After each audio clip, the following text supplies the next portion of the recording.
सीतापुर गांव में रहती थी एक चुड़ैल, लेकिन इस बात से गांव के लोग अनजान थे।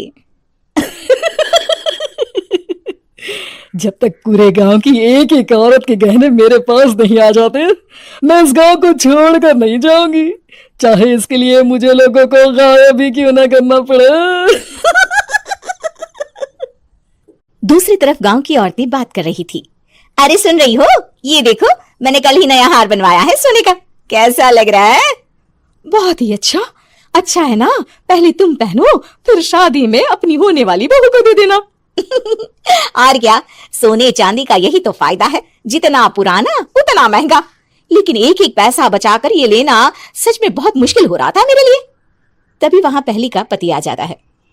गांव में एक औरत के घर के सोने के सारे गहने चोरी हो गए। लोग बातें बना रहे कि गांव में कोई चोर घुस आया है जो घर की कोई चीज को हाथ नहीं लगाता, पर सिर्फ सोने के गहनों को ही चुराता है। अब तुम ना अपने ये गहने संभाल कर रखना। हे भगवान, ये क्या बोल रहे हैं? ये तो वही बात हो गई कि गांव बसाने ही और लुटेरे पहले आ गए। दूसरी तरफ गांव के ही एक घर में रंजना रहती थी। उसके पति का गांव में चाउमीन का ठेला था। एक दिन उसके घर में एक औरत आती है। अरे रंजना, तू गांव में नहीं है तो सोचा तुम्हें बता दूं। गांव में बात चल रही है कि गांव में एक चोर घुस आया है जो घरों के सोने के गहने चुरा लेता है। अरे मैं तो सिर्फ ये कान की छोटी सी बाली ही सोने की पहनती हूँ, बाकी गहने तो मैंने गांव के बैंक में लाकर रखे हैं। ये क्या होता है? ना बाबा ना, हमारे गांव की औरतें तो गहने अपने पास ही रखती है। जब कहीं जाना हो तो बस अलमारी से गहने निकालो और पहन लो। दूसरी तरफ एक औरत हाथ में टोटके वाली छोटी सी गुड़िया लेकर घर में चली आती है। अरे कोई है? घर की औरत है क्या? क्या है ये गुड़िया? ये कोई ऐसी वैसी गुड़िया नहीं है, ये जादुई गुड़िया है। इसको घर की अलमारी में रखना, अगर तुम्हारे घर पर किसी की बुरी नजर होगी तो रात भर में ये पतली सी गुड़िया मोटी हो जाएगी। मैं कल आकर ये गुड़िया ले जाऊंगी और तुम्हारे घर की सारी बुरी नजर छूट जाएगी, समझी? अरे वाह, ये तो बहुत कमाल की गुड़िया है, दे दो। कितने की है एक? अरे नहीं नहीं नहीं, ये फ्री की है। मेरा काम इस पूरे गांव को बुरी नजर से दूर रखने का है। हाँ। भली औरत उसके हाथ से वो गुड़िया लेकर अलमारी में रख देती है। लेकिन अगली सुबह जब वो उस गुड़िया को देखती है तो पतली सी गुड़िया मोटी हो चुकी होती है। हे भगवान, ये क्या? किसने मेरे घर को बुरी नजर से बांध रखा था? तभी वो गुड़िया वाली भी आ जाती है। मैंने कहा था ना, घर पर बहुत ज्यादा बुरी नजर है। लाओ ये गुड़िया मुझे दे दो। औरत वो गुड़िया उठाकर उसे दे देती है। गुड़िया हाथ में आते ही वो औरत उसे लेकर सीधे गांव के बाहर की खाली हवेली में चली जाती है और साधारण औरत से चुड़ैल बन जाती है। अरे पगली, गांव वाली इस गुड़िया के पेट में तेरे घर के सारे गहने हैं। इतना बोलकर वो गुड़िया को फाड़ देती है और सारे गहने निकाल लेती है। वहीं दूसरी तरफ, हे भगवान, मेरे घर के सारे गहने चोरी हो गए। उस औरत के घर के आसपास लोगों का जमावड़ा हो जाता है और लोग बातें करने लगते हैं। लो जी, ये भी घर गया। पता नहीं कौन चोर है जो इतनी होशियारी से गहने चुरा लेता है। कुछ समझ में नहीं आ रहा कि कौन है। लोग तो घर से कहीं जाते भी नहीं है, न ताला लगे न घर खाली हो, फिर भी रातों रात गहने चोरी हो जाते हैं। और हम तो कहते हैं लोगों को बारी बारी चौकीदारी करनी चाहिए, चोर को तो पूरे गांव वाले मिलकर पकड़ ही लेंगे। लोग बारी बारी घरों की चौकीदारी भी करते हैं, लेकिन चोरी होने का सिलसिला रुकता ही नहीं। फिर एक दिन रंजना के पड़ोस से भी रोने की आवाज आती है। अरे आज ही घर की बुरी नजर उतरी और आज ही सारे गहने भी चोरी हो गए। कैसी बुरी नजर? क्या हुआ था?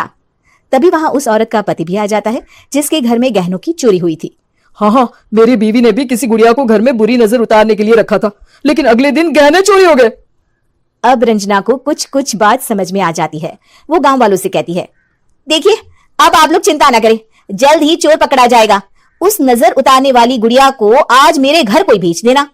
फिर क्या था, चुड़ैल को लोग रंजना के घर भेजते हैं। पहली बार देखा है कोई खुद लुटने को तैयार बैठा है। तो तू है जिसे घर की बुरी नजर उतारनी है? ये ले गुड़िया, ये सुबह तक मोटी हो गई तो समझो तुमको और तुम्हारे घर वालों को नजर लगी है। हाँ हाँ, मैंने काफी सुना है, तुम ये गुड़िया मेरे घर छोड़ देना। अरे क्यों नहीं, कल सुबह आऊंगी जब गुड़िया तुम्हारे घर की सारी बुरी नजर लेकर मोटी हो जाएगी, ठीक है? अब क्या था, रात को रंजना ने पूरी नजर गुड़िया पर रखी।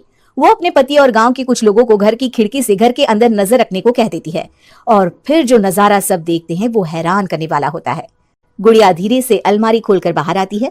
अलमारी के सारे गहने लेकर घर में जहां जहां गहने होते हैं वो लेकर अपने मुंह से खा जाती है।